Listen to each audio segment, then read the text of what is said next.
Hola, muy buenas noches. Reciba un cordial, un caluroso saludo a usted que está aquí presente y a usted que también toma de su tiempo para ver esta grabación en las distintas plataformas.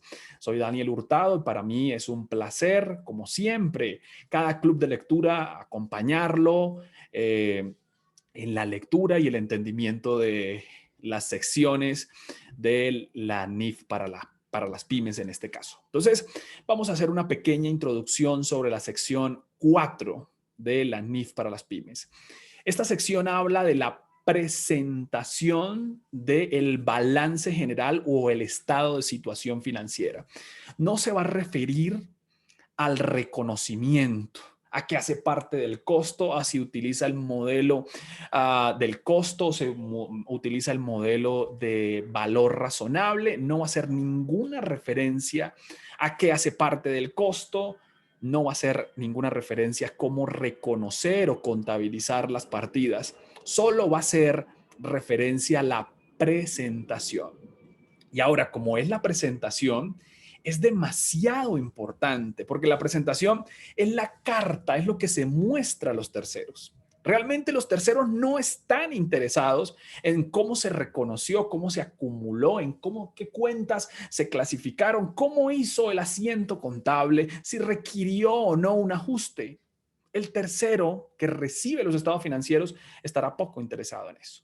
Estará más bien interesado en partidas en este estado de situación financiera como cuáles son las deudas, cuáles son las deudas más urgentes, cuáles son las deudas que pueden esperar. Déjeme ver el tamaño de los activos, cuáles activos podemos disponer y cuáles activos no se puede disponer. Entonces la presentación es la carta que se le va a mostrar a los terceros y la norma dedica secciones enteras a hablar de cómo se estructura y cómo va usted a presentar la información. Hablábamos antes, detrás de cámaras, que estamos influidos y nuestras contabilidades o nuestros antiguos marcos locales, antes de entrar a las NIF, están influenciados e influidos por lo fiscal, por lo tributario de cada país. Y lo tributario de cada país, en la mayoría son reglas. Se dice cómo presentar, en qué formato, qué renglón debe diligenciar, cómo debe llamarse cada renglón, cómo y qué debe multiplicarse por qué. En este caso, la presentación tiene absoluta libertad. Van a haber unas orientaciones y unos principios muy generales para la presentación, pero la mayoría se lo deja a juicio profesional. ¿Qué digo la mayoría? El título, las cuentas que va a presentar, el orden como los quiera presentar, cómo las quiere llamar, cómo, qué quiere presentar, en qué orden, de qué manera, es su decisión. Cosa diferente a lo tributario. Por eso el cambio de mentalidad y el cambio de paradigma tan importante en cada uno de nuestros países. Entonces, esta sección número 4 va a hablar de qué información y cómo presentar el balance.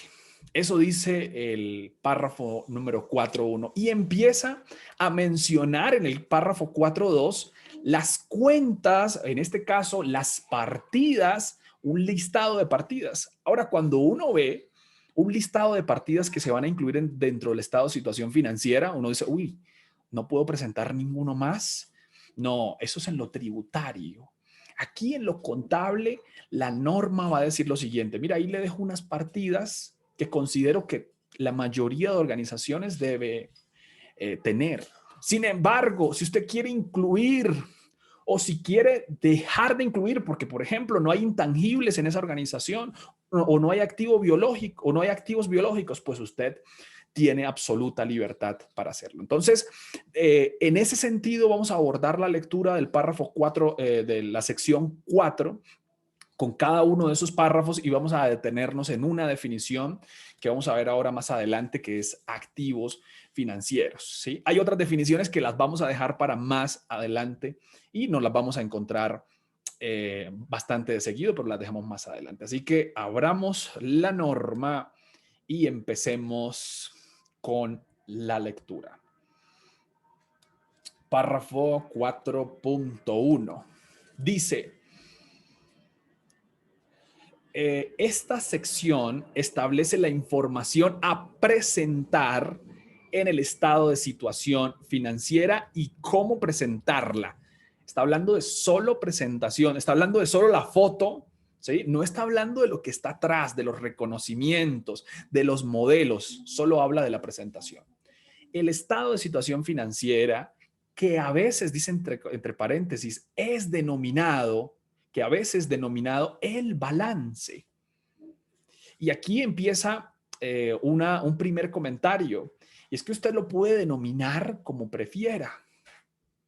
La norma no obliga, y es que esto se debe llamar estado de situación financiera, y es que la cuenta se debe llamar de esa manera. La norma deja absoluta libertad. Lo que me va a decir es, como mejor le entiendan, preséntelo. Si le entienden en su país balance general, pues preséntelo como balance general.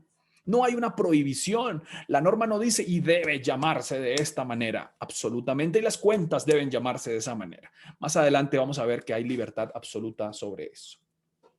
El balance presenta activo, pasivo y patrimonio de una entidad en una fecha específica al final del periodo sobre el que se informa. Este es el resultado de la acumulación, como lo hemos hablado, de toda la historia de la organización a una fecha específica. Si la organización comienza en 1980, pues la historia y la fotografía sobre la fecha que se informa va a ser año, en este caso, 2020.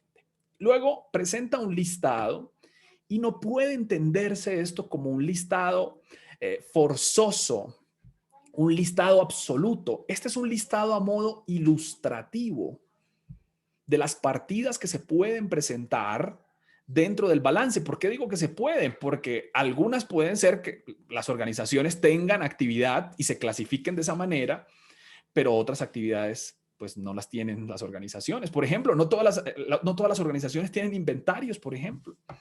Hay organizaciones muy pequeñas que prestan servicios como las firmas de abogados, como las firmas de contadores, donde el inventario al inicio será muy poco o algunas no tendrán inventario. Entonces, la norma va a ser un listado ilustrativo, no riguroso sobre todas las partidas que pueden estar. Vamos a leer cada una de las partidas que pueden estar. Entonces dice efectivo y equivalente al efectivo, lo que en algunos países se denominaba como disponible.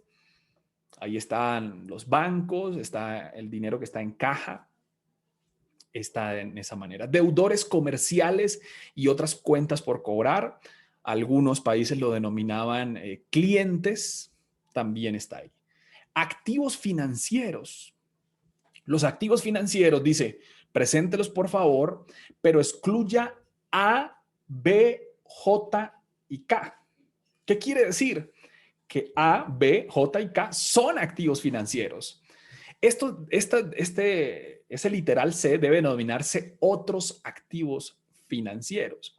Y aquí sí quiero hacer una pausa para dar un pequeño comentario de qué es un activo financiero.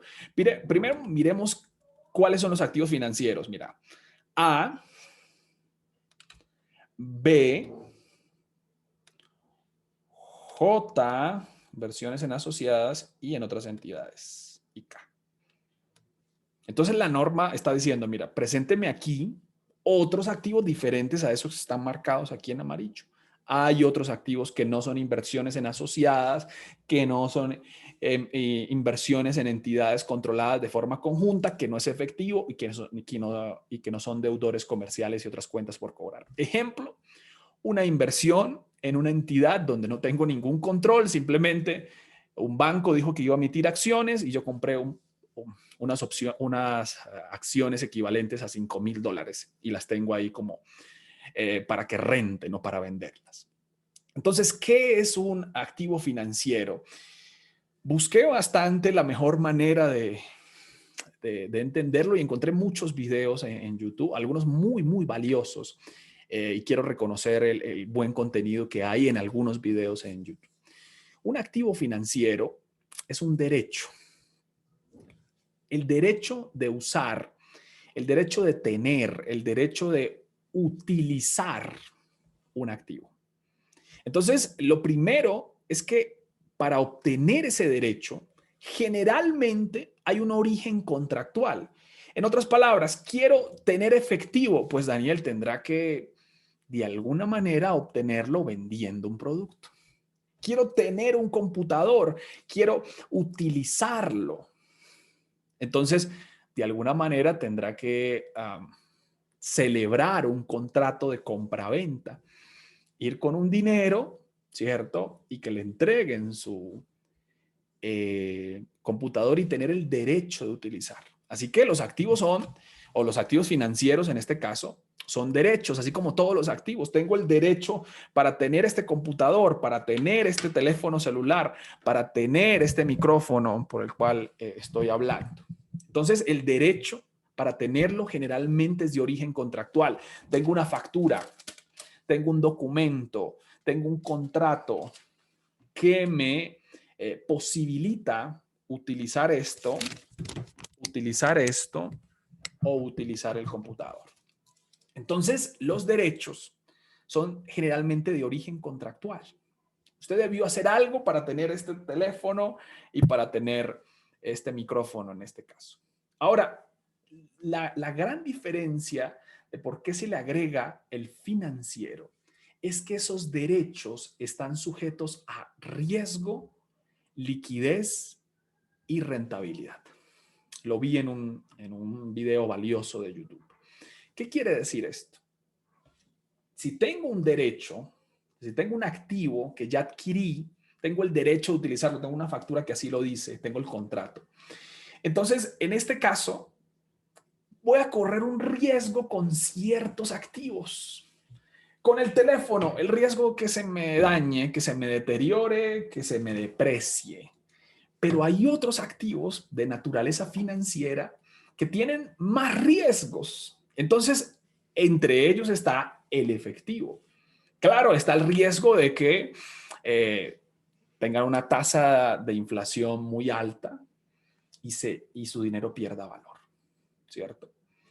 Cuentas por cobrar, tiene el riesgo de que no le paguen, de que esa cuenta por cobrar no la pueda cobrar, de que ese derecho que usted tuvo al prestar un servicio no se lo paguen. Hay inversiones que son muy buenas, en empresas que son muy buenas, y hay inversiones que hoy están perdiendo valor. Entonces, la gran diferencia es que tengo un derecho generalmente de origen contractual, debí celebrar un contrato, debí comprarlo en algún lado, tener una factura, un recibo, un soporte, un documento equivalente, no, eso es un contrato, es de origen contractual. Ahora, está sujeto a riesgo, a liquidez y a rentabilidad.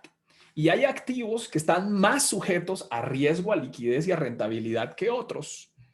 El teléfono, Daniel, pues liquidez, así que le genere demasiada liquidez el teléfono, pues no creo. Rentabilidad tampoco.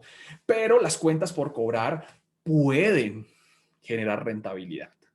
Generan liquidez si son a corto plazo. Las inversiones pueden generar liquidez si yo las puedo convertir rápidamente en dinero y pueden rentarme, puedo ganar el 20% anual, semestral, trimestral, y si la empresa tiene valoraciones volátiles, pues puedo ganar hasta el 100% en un mes. Entonces, la gran diferencia entre los activos normales y los activos financieros es que esta categoría de activos que puede utilizar están sujetos a estos tres elementos. Por ejemplo, propiedad, planta y equipo, ¿por qué no es un activo financiero? Mira, hay riesgo, el riesgo es menor. Hay liquidez, Daniel. Yo le digo, no, pues liquidez que yo pueda vender una propiedad, planta y equipo, un terreno, así como rápido, pues no se puede. Pasará algún tiempo. ¿Sí? Renta, yo le digo renta. En algunos sectores, renta gana un 3, un 4% anual.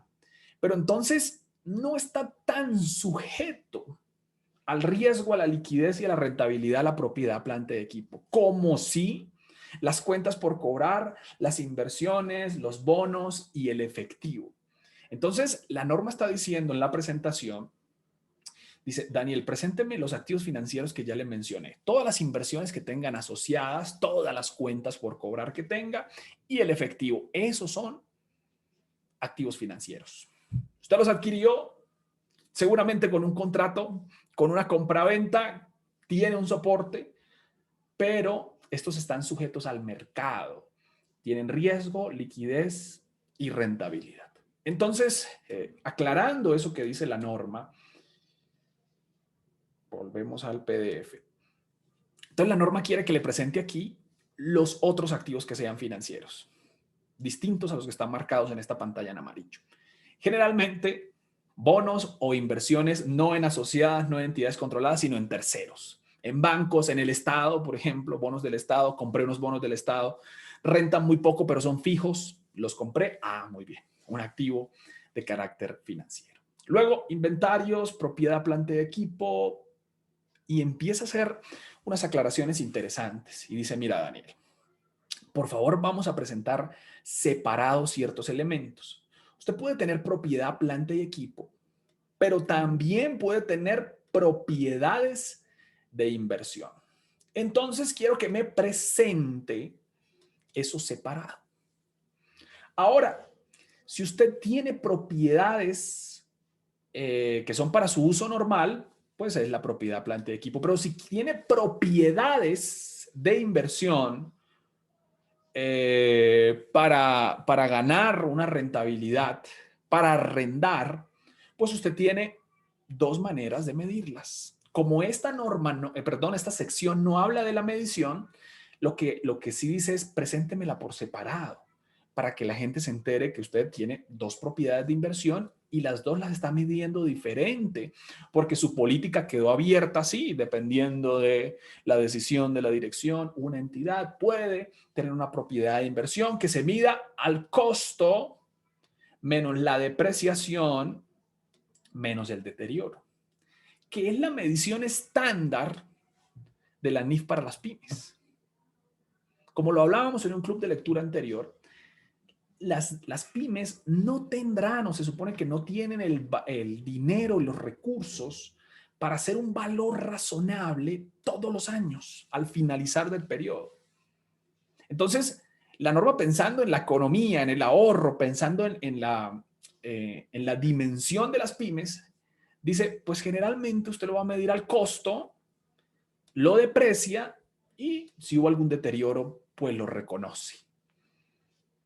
Pero si mide propiedades, planta y equipo de alguna de estas dos maneras, por favor, preséntemelas así diferente. No me presente propiedad, planta y equipo y un solo valor.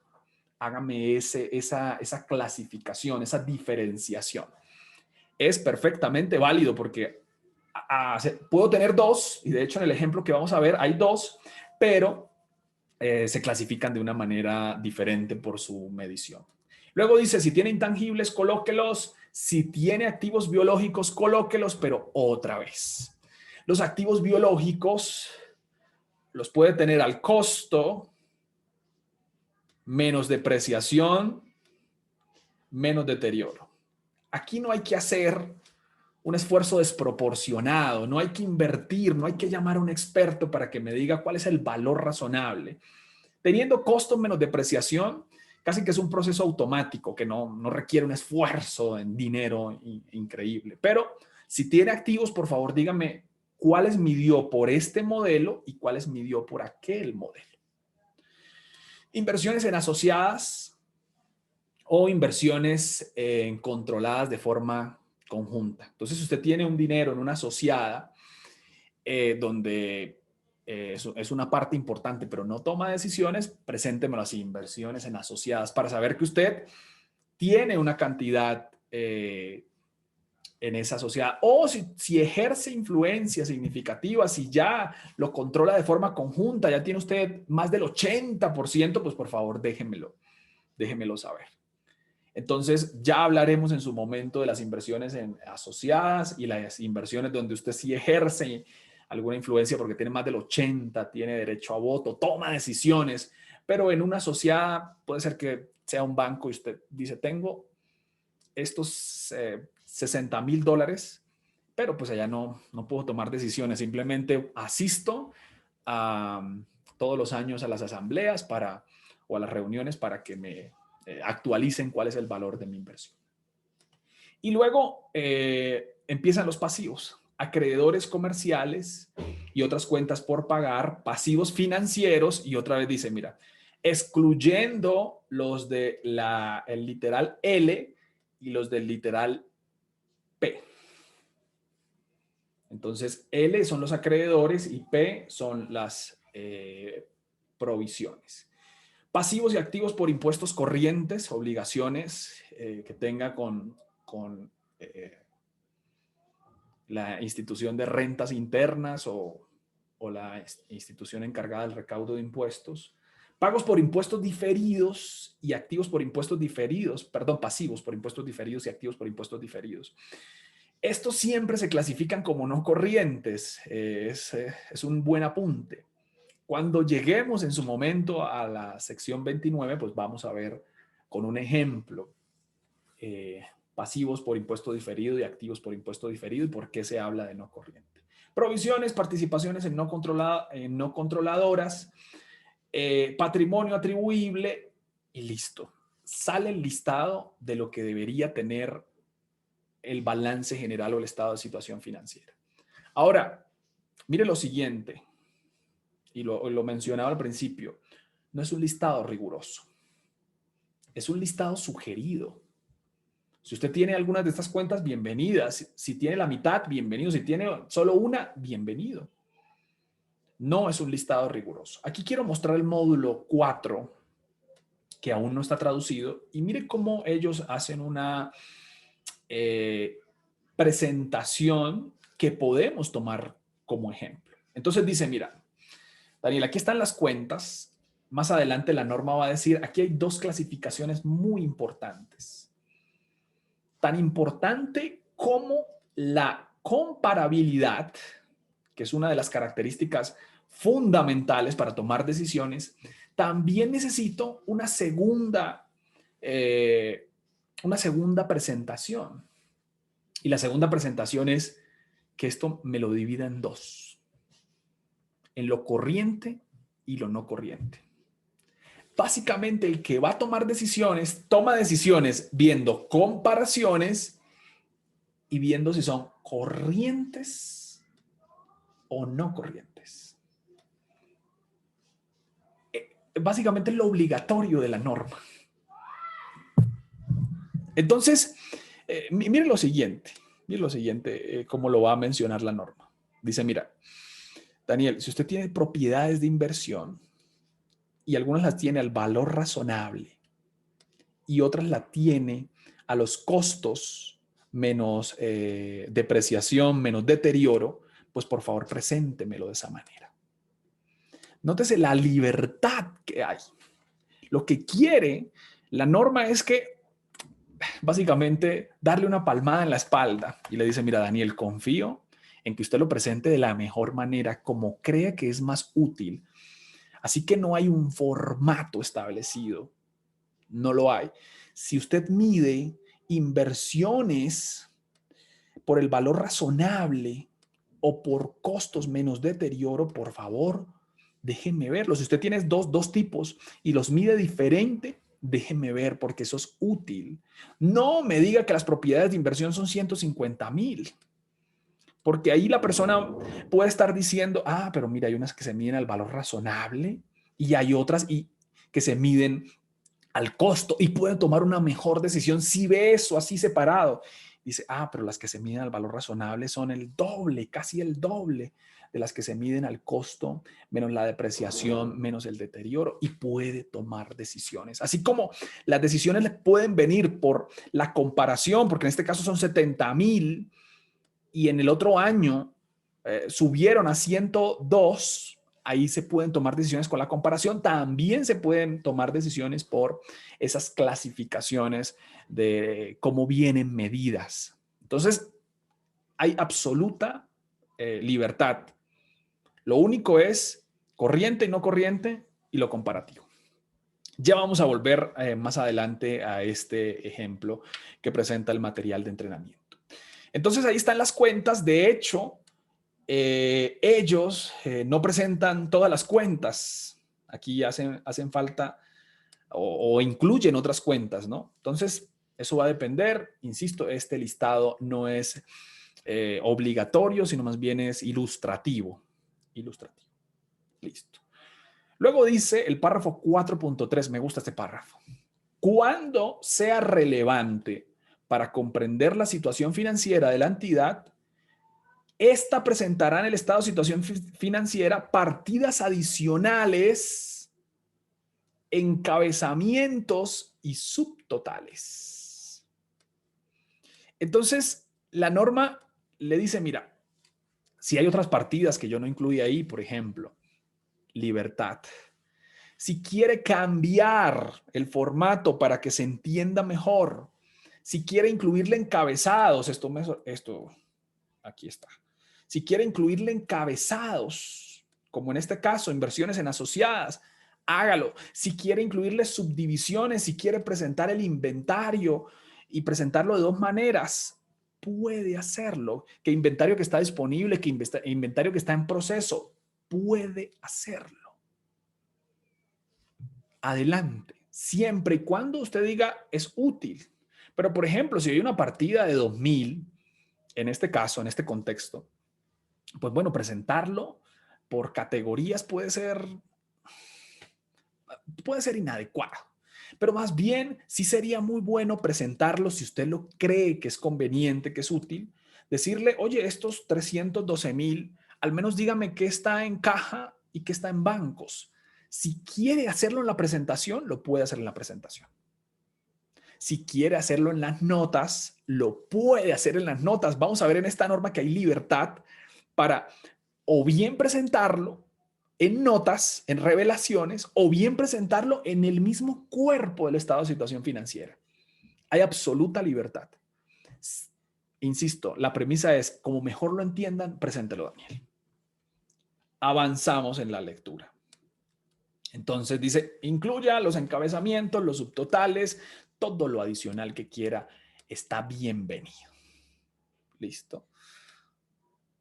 Continuamos. Aquí sí viene lo obligatorio. Por favor, distíngame entre partidas corrientes y no corrientes. Entonces, nótese, aquí la norma se pone un poco rigurosa, ¿no? Una entidad presentará, obligatorio, forzoso. Cuando me dice presentará, es como si me tocaran aquí la mesa y presentará. O sea, tiene que hacerlo. Sus activos y sus pasivos en dos categorías, corrientes y no corrientes. Claro, esto le ayuda a tomar decisiones al que tenga que tomar decisiones, al banco, a los inversionistas.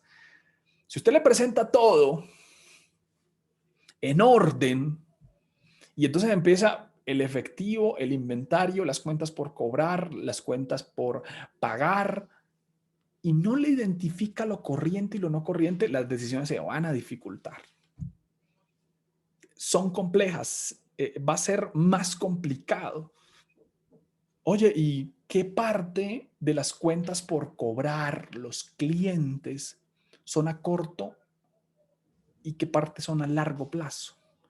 ¿Qué parte de las obligaciones financieras son a corto y qué parte de las obligaciones son a largo? Porque si usted me presenta solo un gran rubro, una gran partida, un gran valor, pues yo no podré tomar una decisión, una buena decisión. Entonces, aquí es la regla, si pudiéramos llamarlo así, forzoso, corrientes y no corrientes.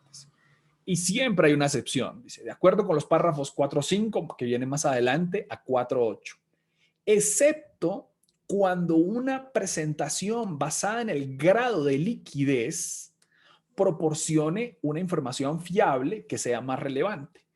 Entonces, cuando en un principio leí esto, yo dije, pero basada en el grado de liquidez no es corriente y no corriente. Y me puse a leer bastante sobre esto. cuando, en su momento. Y me di cuenta que hay organizaciones que les es más útil, aquí están las categorías, que les es más útil presentar los activos, pasivos y patrimonio, y aquí va a estar luego el ejemplo, y no presentarlos como categorías de corrientes y no corrientes. Más bien presentar los grupos de activos, pasivos y patrimonio. Y los que están arriba son los que son corrientes y los que están en orden descendente son los que son no corrientes. Pero para mí, trae la norma la excepción, para organizaciones es difícil determinar qué es corriente y qué no corriente. Por ejemplo, si una empresa no ha funcionado por un largo tiempo, por 2 o 3 años, pues puede ser que lo corriente y lo no corriente sea difícil de clasificar, ¿cierto? Entonces, cuando se habla de corriente y no corriente, y por el grado de liquidez, depende de la organización. A mí me parece extraño eso de grado de liquidez, pero aquí hay una ilustración para que la veamos en el material de estudio. Y entonces dice, mira, algunas organizaciones les puede ser más útil así, mira. Y entonces ahí presentan, como lo puede ver, activos, pasivos y patrimonio. Pero nótese que los presentan como una gran categoría. Aquí están todos los activos, aquí están todos los pasivos y aquí está el patrimonio. Pero nótese que en activo y pasivo no está la diferenciación, ¿no? Porque le será más útil a esa organización. Porque esa organización tendrá sus razones. Claro, y por ejemplo, de estas inversiones me encantaría saber cuáles son corrientes y cuáles son no corrientes. Me gustaría saberlo. No lo sé. Entonces, a algunas organizaciones les puede ser más útil presentarlo así. Realmente, la mayoría de organizaciones lo presentamos como corriente y no corriente. Y alguna de estas inversiones en instrumentos de patrimonio pueden ser corrientes, otras pueden ser no corrientes. Esta es la más utilizada. ¿Listo? Pero la norma deja la excepción. Bien, bien por la norma. Entonces, cuando se aplique tal excepción, todos los activos y pasivos se presentarán de acuerdo con su grado de liquidez aproximada, ascendente o descendente. En un material vi que la norma decía lo siguiente: algunos países lo hacen al revés y presentan arriba lo no corriente y abajo lo corriente. Bueno, cada país con su legislación. Generalmente, corriente y no corriente y se acaba. Luego, la norma dice, como es tan importante esa clasificación para que las personas tomen decisiones, voy a decirle que es corriente y voy a decirle que es no corriente en la norma. Y usted tome, por favor, la decisión porque es un tema de juicio profesional. Entonces dice la norma, un activo corriente espera o tiene la intención de venderlo o consumirlo en el ciclo normal de la operación. El ciclo normal generalmente es un periodo de 12 meses, de enero a diciembre. Entonces, si usted tiene un activo que espera venderlo como un inventario o consumirlo en el ciclo normal, por favor, preséntemelo como corriente. Mantiene el activo principalmente con fines de negociación. Entonces usted dice, no sé cuándo lo voy a vender, pero ahí está para negociar. Está disponible, mejor dicho, tiene el aviso de se vende, en venta, for sale. Ahí está, se vende. Está listo. Se clasifica como corriente. Espera vender el activo dentro de los 12 meses siguientes sobre la fecha que se informa. O bien que está disponible o bien que espera vender dentro de los siguientes 12 meses. Y finalmente aclara la norma. El activo sea equivalente al efectivo, el activo sea efectivo o equivalente al efectivo, salvo que su utilización esté restringida y no pueda ser intercambiado o utilizado para cancelar un activo, para cancelar un pasivo por un periodo mínimo de 12 meses a la fecha de presentación. ¿Qué significa esto? Pues que el más corriente de los activos El que puedo utilizar, el que tengo la intención de utilizar, de consumir, es el efectivo. Pero la norma dice, mira, pues Daniel, si hay un efectivo,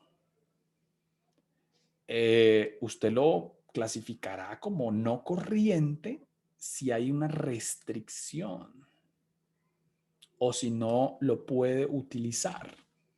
Entonces, en este caso, ese efectivo será no corriente porque hay una restricción para no utilizarlo durante el siguiente año o dentro del ciclo normal.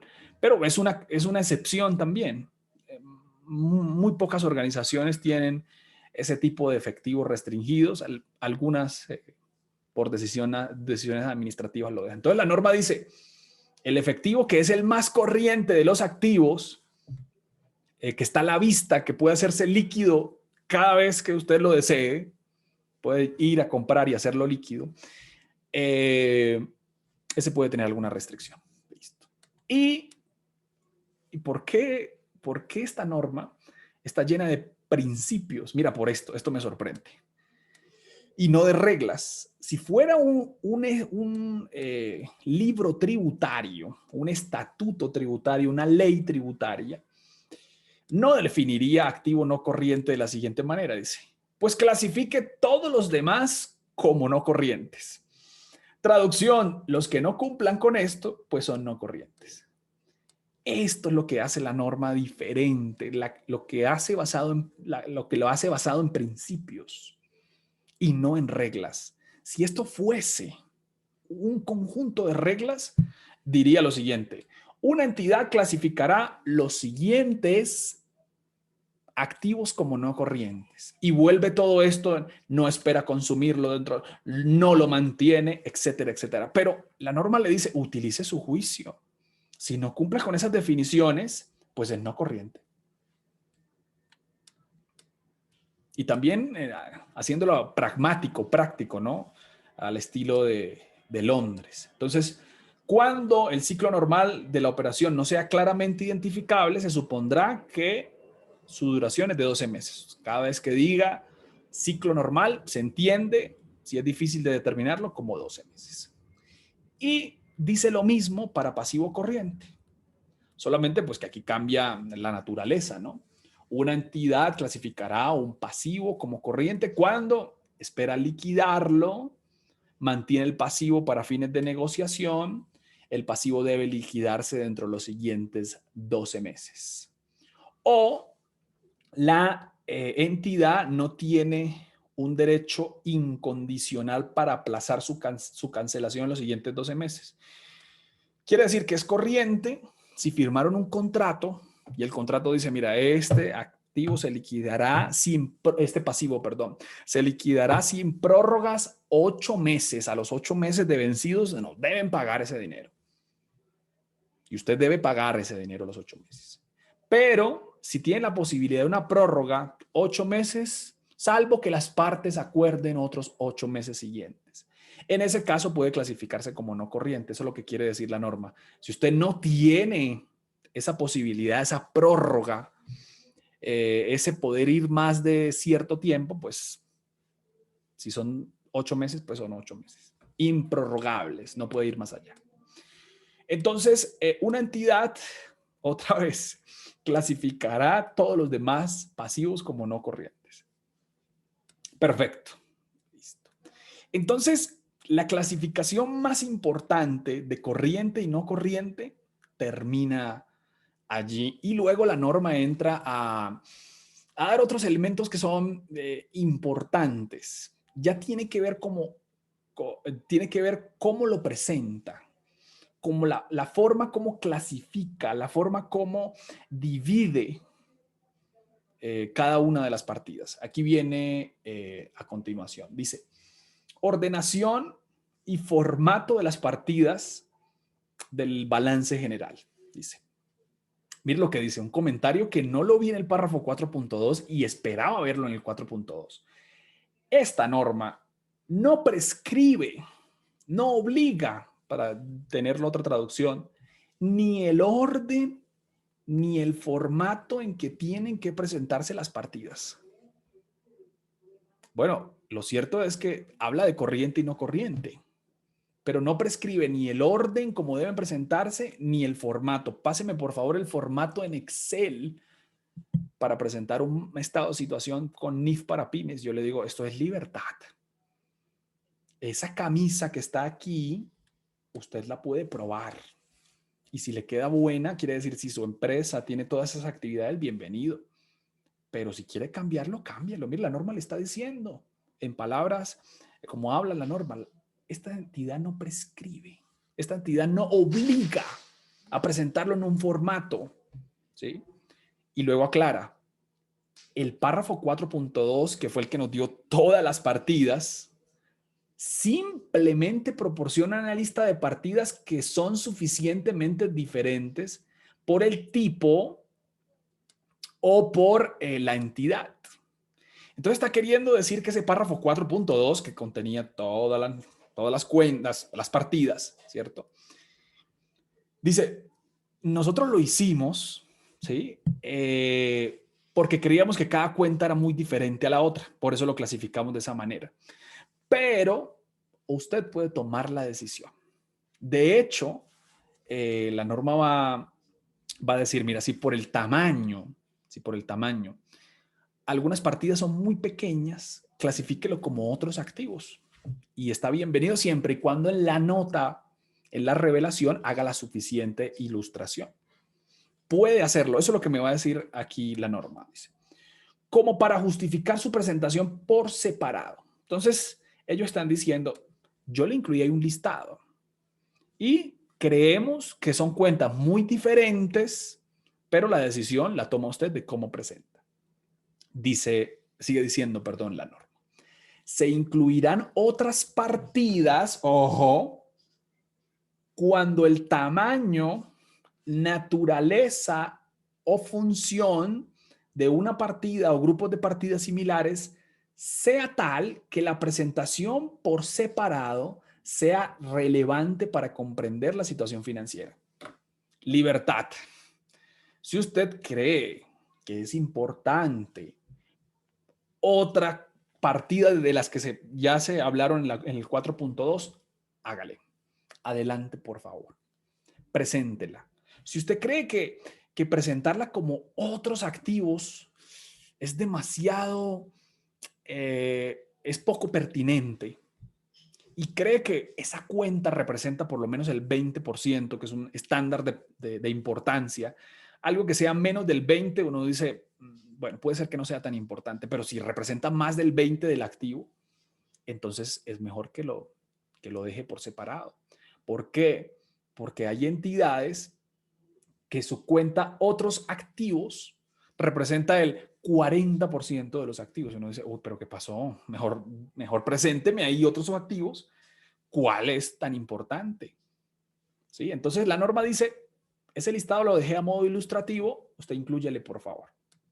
Luego dice, esto es increíble lo que dice el B, las denominaciones, los nombres utilizados y el orden, que extraña esta palabra ordenación, y el orden de las partidas o agrupaciones de partidas similares, ojo, podrán modificarse, y esto es lo que hablábamos, de acuerdo con la naturaleza de la entidad y sus transacciones para suministrar información que sea relevante para la comprensión del balance. ¿Qué está queriendo decir?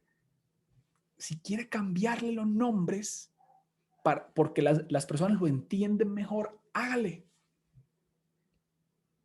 Y alguna vez oí que, mira, es que usted está aún con la norma local, porque es que al equivalente al efectivo equivalente al efectivo, usted lo está llamando disponible. Y eso no está bajo NIF. No está bajo NIF para las pymes, perdóneme. La denominación, usted la puede elegir. Claro, si cambia la denominación, le va a ser más complejo entender. Pero si usted tiene la libertad, si no hay un ente de control, de vigilancia que le imponga un nombre, usted puede hacerlo. Si le entienden bien, si le comprenden.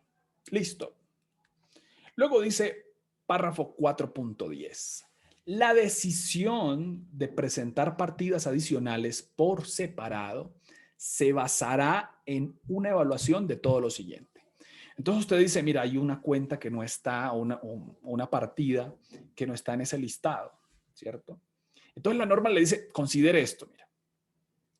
El valor, la naturaleza, el tipo de activo y la liquidez de los activos. Lo mismo dice para pasivo, mira. El valor, la naturaleza y el plazo, corto o medio o largo.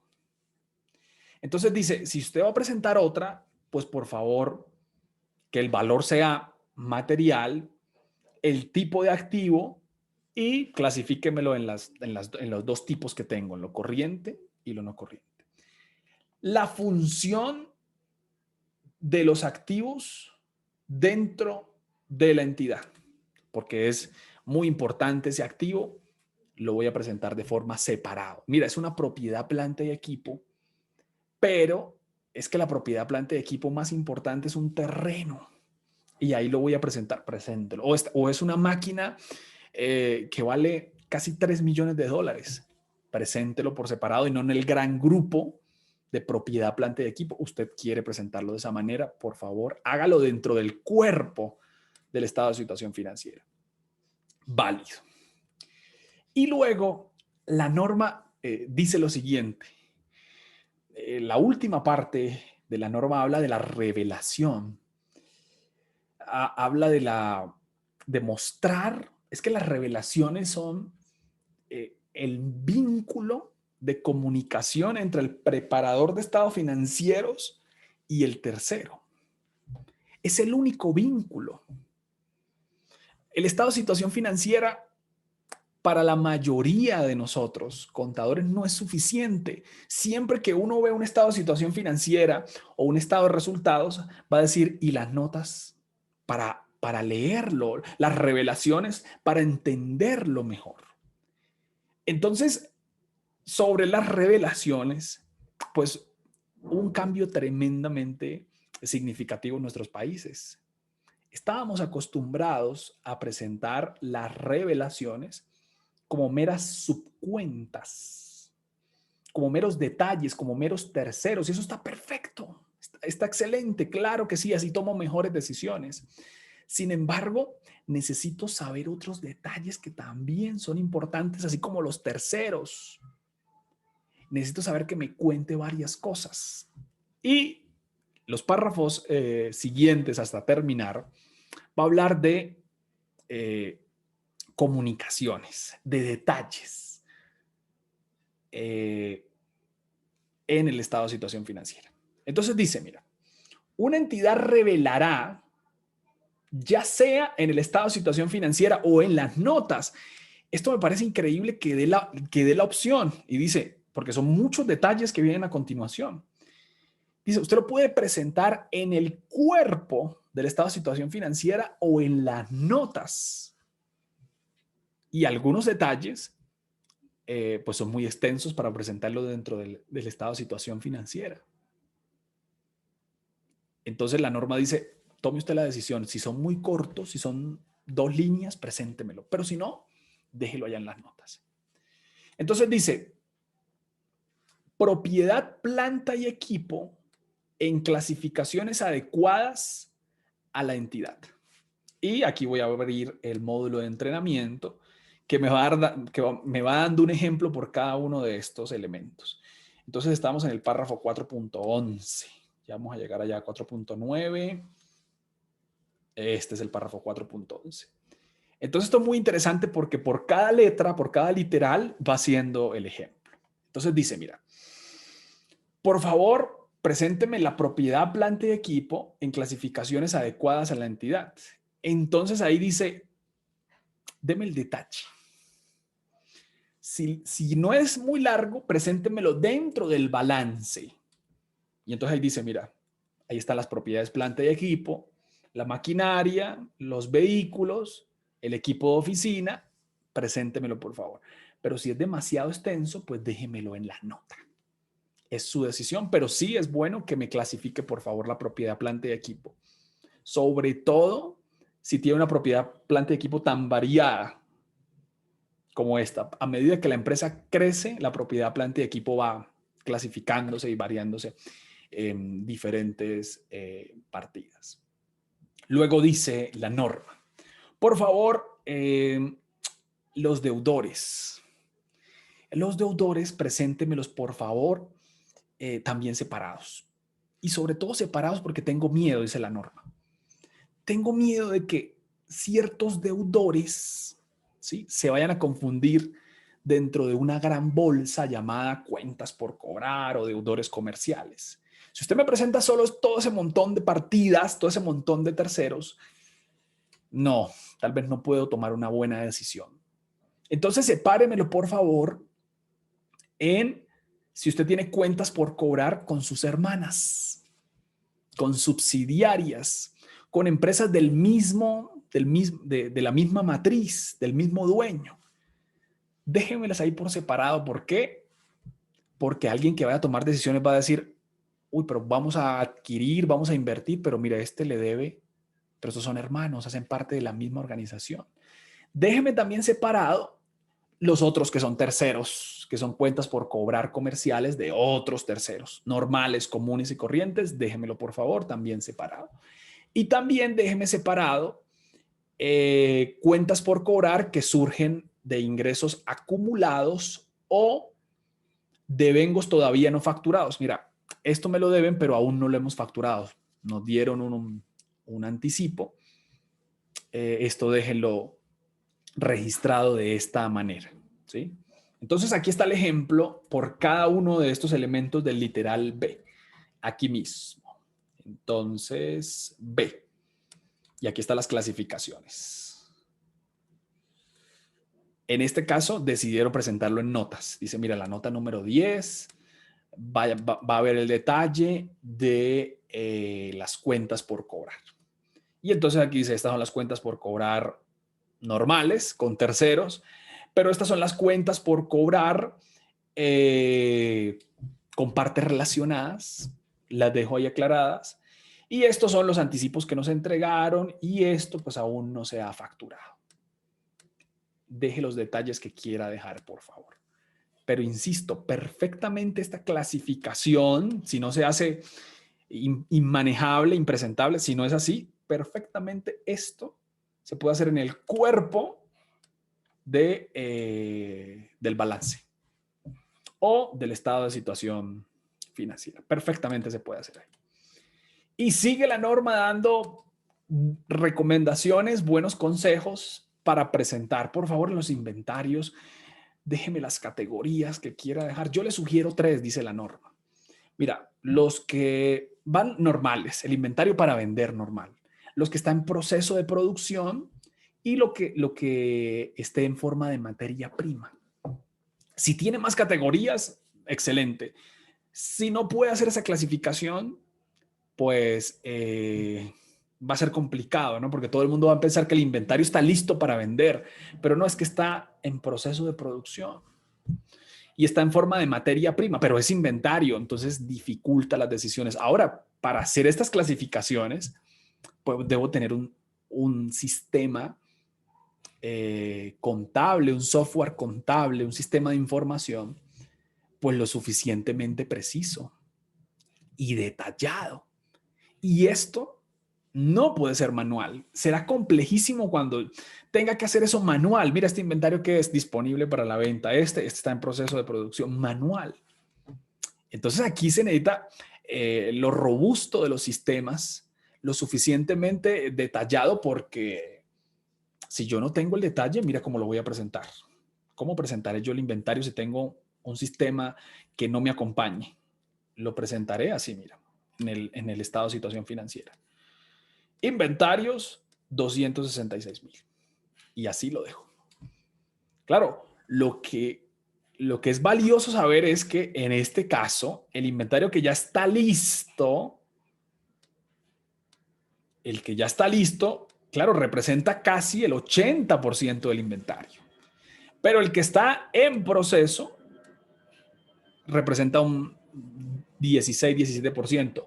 Y las materias primas pues representan una fracción. Pero perfectamente una organización puede invertir esta pirámide y decir, mira, es que lo que tenemos, lo tenemos todo en materias primas. Y claro, dificulta las decisiones, las dificulta. Pero para eso necesitamos sistemas de información. Esto manual es muy complicado, hacer estas clasificaciones. Bien, y sigue la norma dando hasta bonitas recomendaciones. O sea, mira, tan chévere, claro, así. Preséntelo en una nota, Daniel, o preséntelo en el cuerpo del balance.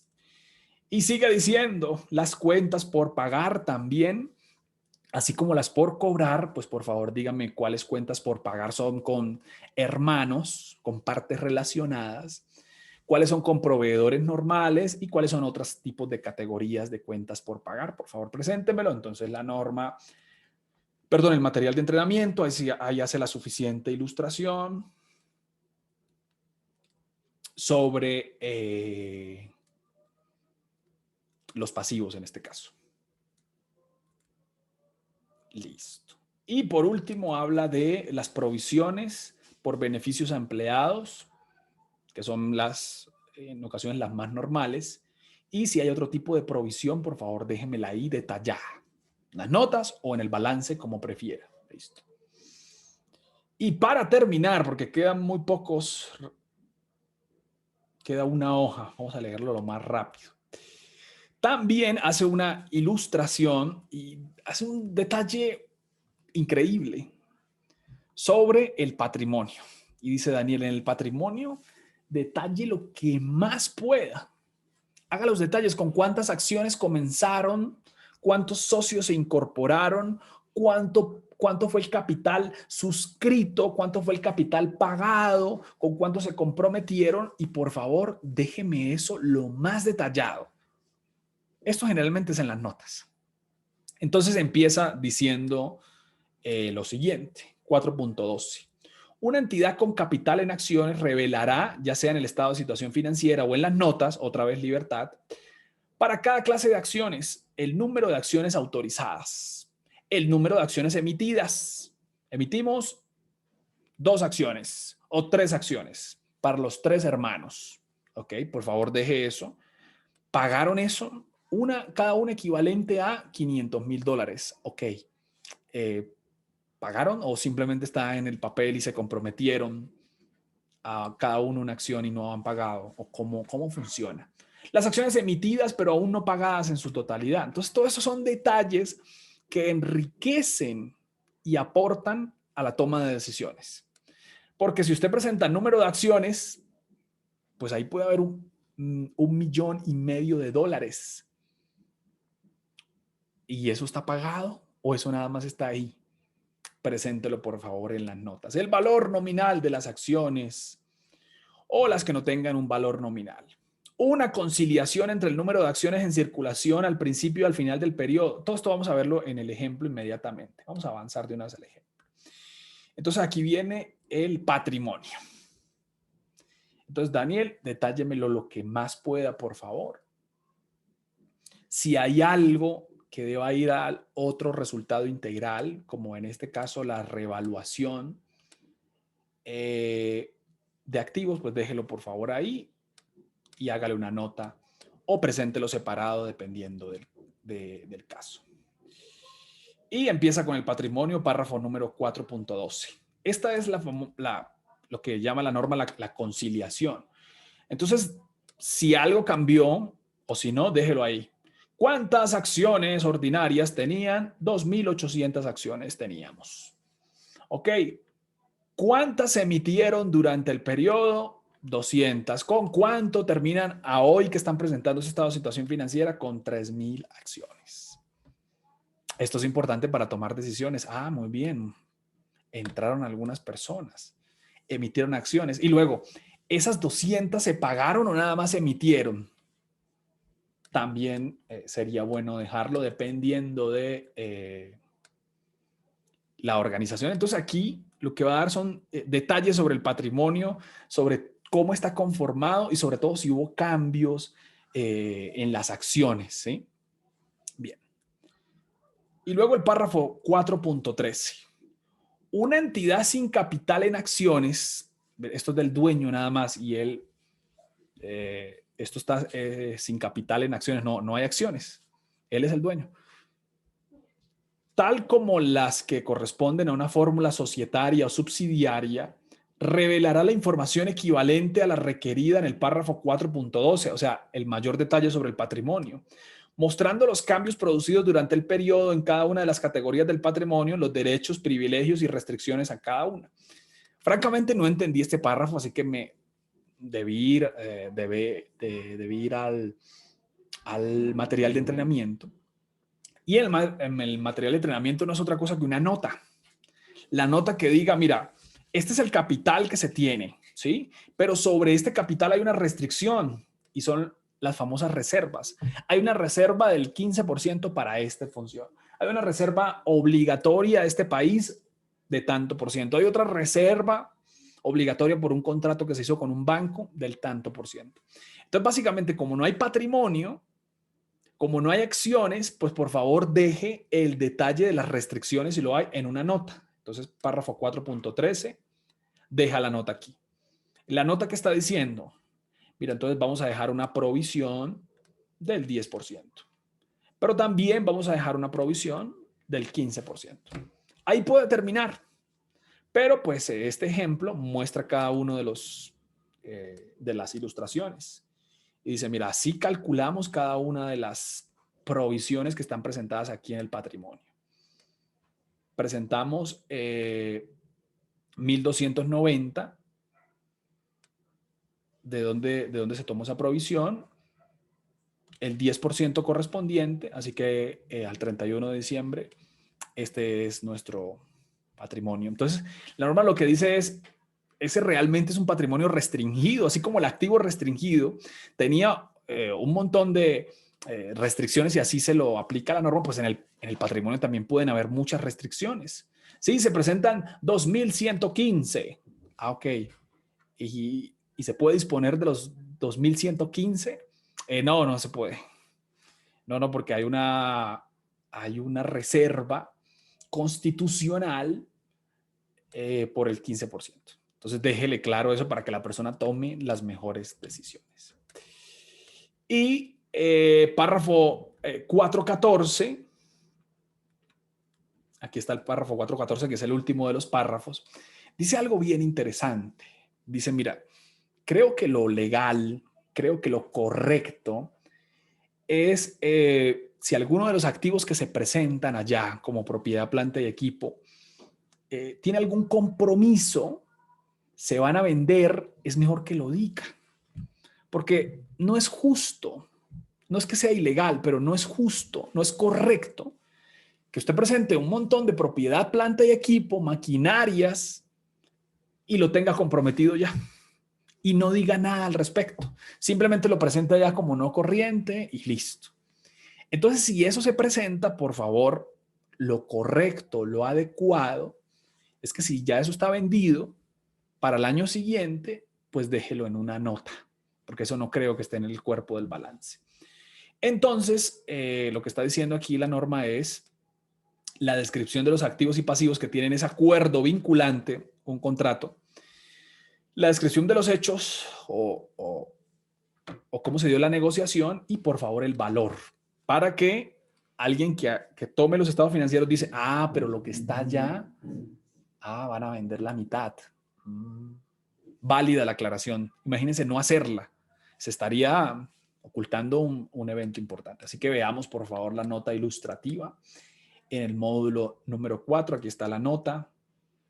Y dice, bueno, nosotros tenemos ya comprometido la fábrica por valor de 10,000, eso ya está comprometido. La tenemos para el año siguiente, ya hay un acuerdo. La presentamos este año, pero ya está comprometida. Y está diciendo la nota número 25. Y también una maquinaria dentro de esa fábrica equivalente a 3,000, eso ya está comprometido. Entonces aquí lo que está haciendo es esa narración, ¿no? Esa descripción. Ya comprometimos eso, ya se va a vender. Así que sáquelo por favor de allá, de esa propiedad, planta y equipo. Y de esta manera terminan todos y cada uno de los párrafos, de los 14 párrafos de la sección número 4. ¿Qué conclusiones puedo sacar de la sección número 4. Puedo decir que dedican una sección y varias secciones a la presentación, a la forma como se presenta. Claro, la norma está llena de orientaciones y de principios sobre la contabilización, sobre la clasificación, sobre las mediciones, sobre las revelaciones. Pero en una norma, una sección, tiene que decir cómo se presenta, porque la presentación es la carta al tercero. Y sobre las presentaciones hay dos reglas, llamémoslo así, dentro de esos principios hay dos reglas. Uno, lo comparativo. Y lo otro, en el estado de situación financiera, lo corriente y lo no corriente. Conclusión también, las denominaciones. Hay libertad sobre las denominaciones. Hay libertad sobre lo que usted quiera presentar. ¿Hasta cuándo quiere estirarse? ¿Por qué? Porque hay balances también que, perdónenme, son ilegibles y no porque no se puedan leer porque la impresión quedó borrosa. Es que también hay balances que ocupan 6 y 7 hojas. Entonces la norma dice, usted tiene libertad. Si cree que algo es más útil en las notas, pues preséntelo en las notas. Yo le voy a dejar un conjunto de cuentas que considero el paquete básico. Usted puede tomar la decisión si añadirle ahí más o dejarlo para las notas. Pero lo que sí debe ser es comparativo y debe presentarse como corriente y como no corriente. Y entre más detalle la presentación, entre más elementos de juicio le otorgue al tercero, mucho mejor. Aquí no hay un libreto. Aquí hay una decisión para tomar en cuanto a qué cuentas, cómo se presentan, cuándo es corriente y cuándo es no corriente. Si es importante, déjelo separado. Si es material, déjelo separado. Si no es importante, acumúlelo y llámelo otros activos y revélelo en notas. A esa libertad no estábamos acostumbrados en Latinoamérica. En Latinoamérica, como el comentario que hicimos al principio, estábamos acostumbrados a que nos digan qué hacer. Si no está prohibido, está permitido. Si no está arreglado, en este caso, muy poquitas reglas. Tome la decisión. El mejor formato para presentar el balance es su decisión. Muy bien. Hay una pregunta antes de terminar. Buenas noches, Daniel. Una pregunta relacionada con los inventarios, específicamente con los sistemas de información. Una entidad puede contar con un sistema de información independiente al ERP, contable, para determinar un inventario en ejecución y el resultado se reconoce en los libros de contabilidad y en los estados financieros. Pues hay que, Daniel, hay que revisar, ¿no? Ese módulo, ese sistema independiente al gran ERP. Y claro que hay que, generalmente se hacen unas conciliaciones. En este caso la pregunta es ¿por qué no está integrado? Porque eso hace dificultar operativamente la presentación de los estados financieros. Así que sí, mi recomendación es que debe reconocerse en contabilidad y en estados financieros ese resultado en el sistema independiente al gran ERP. Por supuesto, hay que mirar la fecha de corte. Hay que mirar si ese sistema tiene un corte que sea confiable, ¿no? Porque hay sistemas que son demasiado elásticos y entonces no es posible hacer un corte. Entonces, en este caso debe haber un corte porque los estados financieros tienen forzosamente un corte que hacer, una fecha en la cual se informa. Así que o se hace una conciliación o se miran los controles asociados a el sistema independiente. Si son confiables, si hay una fecha de corte establecida, si se está acompañado por un conteo, bienvenido, ese inventario pasa directamente y ese valor se reconoce en libros de contabilidad y en estados financieros. Esa es la respuesta para Daniel. Gracias, Daniel, por su pregunta, muy amable. Dice José, una consulta. Usualmente hay transacciones entre vinculadas, pero también hay ausencia de un contrato entre ambas partes. En este caso, ¿cómo afecta la presentación entre corriente y no corriente y cuál es la sugerencia? Wow, José, sí, como hacen parte de la misma familia, pues no hay necesidad de la rigurosidad, como sí se debería hacer, José, con un tercero, ¿no? Donde sí debe mediar un contrato. En este caso, hay que mirar el fondo, ¿no? El fondo. Esta transacción y esta transacción entre parte vinculada se da normal dentro de los 12 meses, así no hay un contrato que lo diga.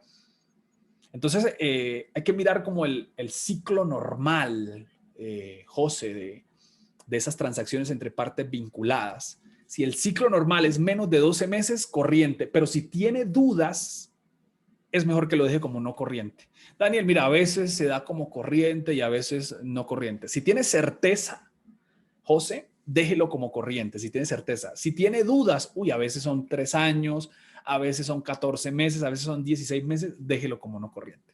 Esa es mi recomendación. Certeza corriente, no certeza no corriente. Gracias, José, también por la pregunta, muy amables. Listo, agotamos una sección más. Le agradezco por acompañarnos al Club de Lectura. Nos vemos en la sección número 5 y también nos vemos en la NIA 520, Procedimientos Analíticos. Gracias por tomar de su tiempo y por sacar 1 hora al mes para leer y acompañar el Club de Lectura. Espero que haya sido útil y espero que tenga una mirada mejor, como yo también la tengo mientras leo. Me voy enterando de cosas y voy diciendo, esto yo no lo había analizado de esta manera, esto lo había pensado, esto no lo había visto. Espero que haya sido útil. Un abrazo y un saludo desde aquí, desde Colombia, para los colegas en toda Latinoamérica y Centroamérica. Hasta la próxima. Muchísimas gracias. Chao, que estén muy bien. Gracias a usted, Edwin, por acompañarnos. Estimada Dino, gracias por acompañarnos también. Muchas gracias, José. Un placer, un placer. Gracias, Luis. Sí, la lectura hay que mantenerla. Gracias. Hay una pregunta antes de Luis, perdóneme, no la vi, mi estimado Luis. Profe, una pregunta. Si tengo unas partidas que no son materiales, ¿las puedo agrupar para efectos de presentación? Sí, las puedo agrupar. Antes quiero mostrarle el ejemplo. La misma norma las agrupa. La norma las agrupa. Mira cómo lo presenta Luis. Y perdónenme que estaba despidiendo y no vi la pregunta de Luis. La norma las agrupa así, mira. Otros activos y lo explica en normas. Y lo explica, en notas. Mire cómo lo presenta la norma, mi estimado Luis, en las partidas que no son materiales. Así lo presenta. Aquí habla, otros activos financieros. Y lo deja para notas. Y por aquí también dice otros pasivos. Bueno, lo perdí, pero la respuesta es que se puede dejar en otros para efectos de presentación, claro, ¿no? Otros, siempre y cuando no sean materiales, ¿no? Y explicar en notas, dejar el detalle en notas. Pero la cuenta otros no existe, es para efectos de presentación. Para efectos de presentación puede dejarlo en notas. Esa es la recomendación para Luis en Cartagena. Listo. Ahora sí, feliz noche y que estén muy bien. Muchas gracias por acompañarnos y por favor, nos vemos en el siguiente club de lectura de NIAS o de NIF. Chao. Hasta la próxima. Gracias, mi estimada Marimar. Un saludo a los colegas en Venezuela que siempre nos acompañan.